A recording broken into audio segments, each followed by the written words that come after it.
Hi అందరికీ, welcome to my channel. ఈరోజు వచ్చేసి శారీ కట్ వర్క్ చేస్తున్నాను అనమాట. శారీ కట్ వర్క్ చేయడానికి ఎన్ని తిప్పలు పడాలో చూడండి. ఒక శారీ వర్క్ చేసేటప్పుడు ముందు కింద బోర్డర్ వైపు ఒక 5 మీటర్స్, అలాగే పైన వైపు ఒక 2.5 మీటర్స్, పళ్ళు పాటు వైపు మీటర్న్నర, మొత్తము 9 మీటర్లు కూడా మేము ఫాల్ కానీ లేదంటే ఏదైనా క్లాత్ కానీ యాడ్ చేసుకోవాలన్నమాట. అదంతా యాడ్ చేసుకుని కట్ వర్క్ చేసిన తర్వాత మళ్ళీ ఇలా కత్తెరతో కానీ లేదంటే కట్ వర్క్ మిషన్తో కానీ మళ్ళీ మేము కట్ చేసుకోవాలి. షోల్డరింగ్ మిషన్ ఉంటుంది కదండి, దాంతో కానీ లేదంటే ఇలా సిజర్తో కానీ కట్ చేసుకోవాలన్నమాట. అంత పని ఉంటుంది.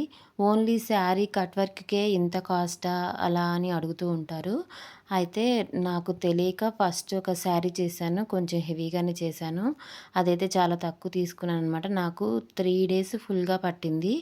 తర్వాత కొంచెం ఐడియా వచ్చాక ఇంకా ఈ శారీ అయితే రేట్ చెప్పి వాళ్ళకి ఇష్టమైతేనే చేస్తానని చెప్పాను. కానీ ఈ రేట్‌కి మంచి శారీ అయితే మనకి రెడీమేడ్ శారీస్ వస్తాయండి.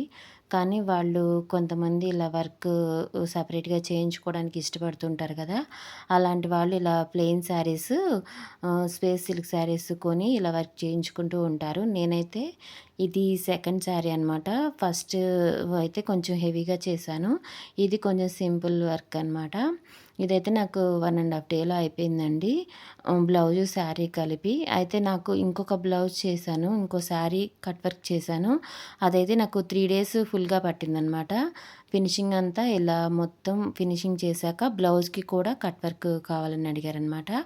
సేమ్ బ్లౌజు అంటే సేమ్ బ్లౌజ్ దానిలోదే ఒక 80 పాయింట్స్ అయితే తీసి బ్యాక్ నెక్ వేస్తున్నాను. అలాగే సేమ్ బ్లౌజ్‌కే వర్క్ వాళ్ళు కట్ వర్కే కావాలని అడిగారు. కొంచెం కుట్టే వాళ్ళకే కష్టమవుతుంది ఇది. తర్వాత హ్యాండ్స్‌కి కూడా ఇలా సింపుల్‌గా లైన్స్ అయితే ఇచ్చేసి ఫ్లవర్ వచ్చిందనమాట, పెద్ద బంచ్‌లాగా. వర్క్ అయితే బాగా వచ్చింది. అవుట్‌పుట్ అంతా కూడా ఫైనల్‌గా అయితే మంచిగా వచ్చిందండి. వాళ్ళు కస్టమర్ కూడా సాటిస్ఫై అయ్యారు. కీప్ వాచింగ్ అండి. Please subscribe. ఈ వీడియో కనుక నచ్చితే లైక్ చేసి సబ్స్క్రైబ్ చేసుకోండి. Please keep watching.